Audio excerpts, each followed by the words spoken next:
Welcome back to Rajabenadic's kitchen. இன்னைக்கு வந்து Chettinadu fish curry எப்படி பண்றதுன்னு பார்க்கலாம்.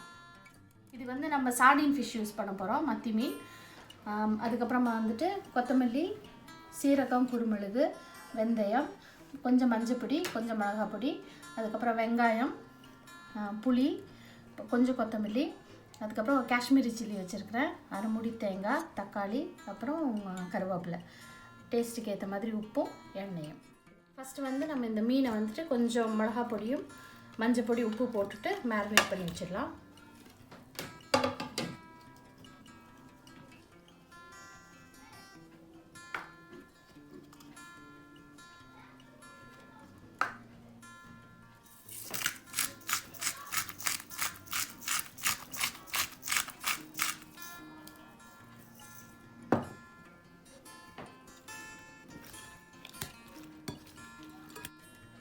இப்போ இது ஃபஸ்ட் இதை மேரினேட் பண்ணி வச்சாச்சு. இது நெக்ஸ்ட் நம்ம வந்து எல்லா பொருளையும் வறுக்க ஆரம்பிக்கலாம். ஃபஸ்ட் வந்து ஒரு பேனில் கொஞ்சோண்டு எண்ணெய் ஊற்றிக்கலாம்.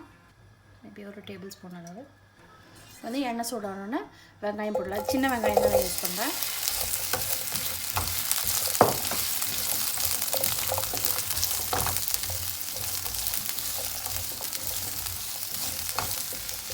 இந்த வெங்காயம் நல்லா வதங்கிட்ட அப்புறம் நம்ம ஒரு பொருளை வச்சு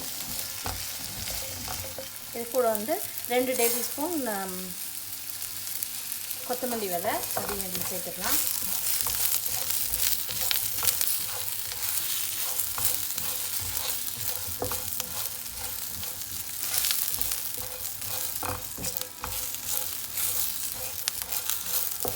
அது காஷ்மீரி சில்லி சேர்த்துக்கலாம்.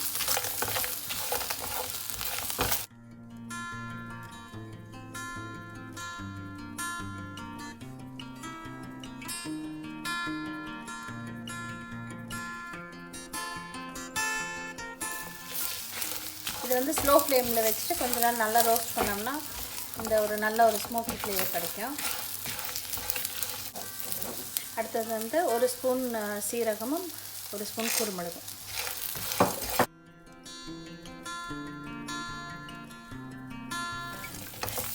இதனால் வாசனை வர வரைக்கும் வறுத்துட்டு அப்புறமா நம்ம எடுத்து வச்சுருக்க தேங்காய் வந்து சேர்த்துக்கலாம்.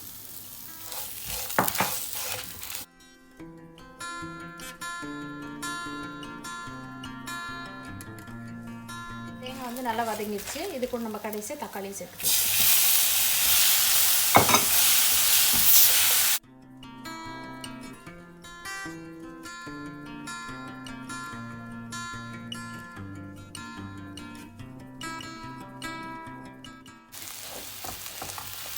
நம்ம தக்காளி போட்டதுக்கப்புறம் இஞ்சி பூண்டு போட்டுட்டு நம்ம இதை ஆஃப் பண்ணிடலாம்.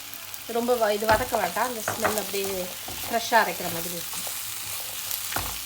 வந்து குழம்ப வந்துட்டு தாளிச்சிடலாம். ஒரு டேபிள் ஸ்பூன் அளவுக்கு எண்ணெய் ஊற்றிருக்கு. எண்ணெய் சூடானோன்னு கொஞ்சம் வெந்தயம் சேர்த்துக்கலாம்.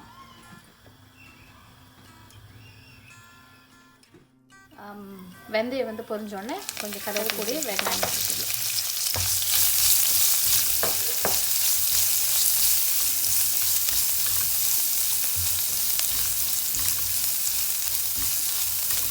இந்த வெங்காயம் எல்லாம் நல்லா வதங்கினோன்னே நம்ம இதோட அரை டீஸ்பூன் வந்து மஞ்சள் பொடி சேர்த்துடலாம்.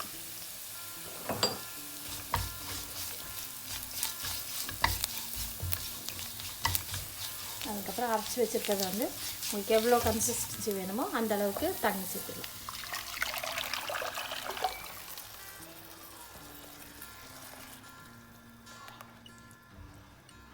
இது கொஞ்சம் திக்காக இருக்குது. இப்போ நம்ம புளி தண்ணி இதை கூட சேர்த்தோம்னா அந்த கரெக்டான திக்னஸ்க்கு வந்துடும். இப்போ பார்த்திங்கன்னா நம்ம ஊற்றின மசாலா நல்லா கொதிச்சிருச்சு. இப்போ இது கூட வந்து நம்ம புளி சேர்த்துக்கலாம்.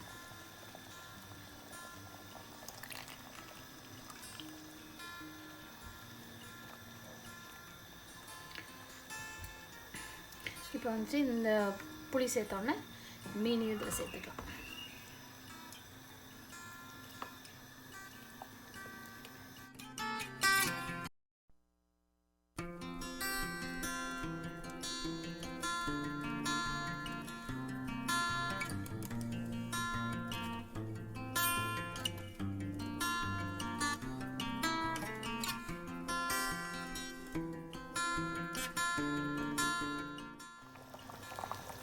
இப்போ நல்லா வந்துட்டு மீன் குழம்பு நல்லா கொதிச்சிருச்சு.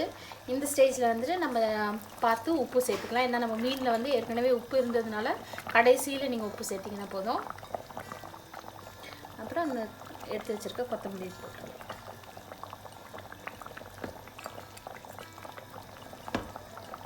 இப்போ நம்மளோட செட்டிநாடு ஸ்டைல் மீன் குழம்பு வந்து ரெடி ஆகிடுச்சு. நல்ல ஒரு திக்கான கிரேவியோட ரொம்ப சூப்பராக இருக்கும். ரைஸோடு சாப்பிடலாம், இல்லை இட்லியோடு சாப்பிடலாம். கண்டிப்பாக அதை ட்ரை பண்ணி பாருங்கள். உங்களுக்கு பிடிச்சதுனா லைக் பண்ணுங்கள், ஷேர் பண்ணுங்கள், சப்ஸ்கிரைப் பண்ணுங்கள். இன்னொரு நல்ல ரெசிபியில் உங்களை சந்திக்கிறேன். தேங்க்யூ.